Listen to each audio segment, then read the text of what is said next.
Veneto, come un po' tutto il nord, è una realtà economicamente interessante e valida, quindi è inevitabile che diventi oggetto di interesse per chi ha grosse somme, grossi capitali da riciclare. Su questo le indagini sono in corso, quindi sicuramente porteranno a dei risultati. Quello che bisogna fare in modo che cresca e che sia la capacità di tutti di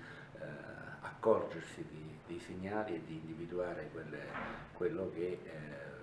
possono essere per le amministrazioni pubbliche, per le forze di polizia, degli elementi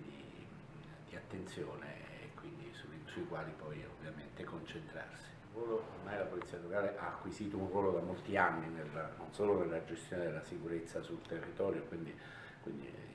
in concorso con le altre forze di polizia, ma a maggior ragione per questa presenza capillare sul territorio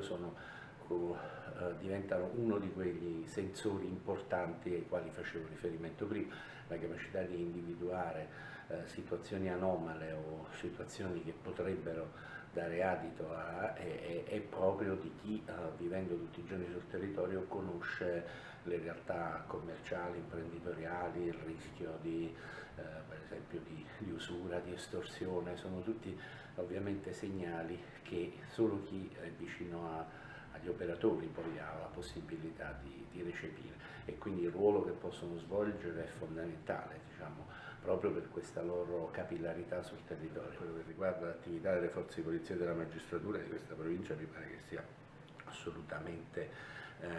attenta e in linea su queste cose. Dobbiamo fare in modo che cresca l'attenzione anche in tutta un'altra serie di soggetti, compresa una società civile. Io ho avuto la sensazione che venendo a lavorare in questa regione, rispetto alle esperienze fatte per esempio del Sud, è che la società civile del Sud, quella sana, quella buona, abbia comunque metabolizzato qualche anticorpo. Forse qui ancora siamo nella fase in cui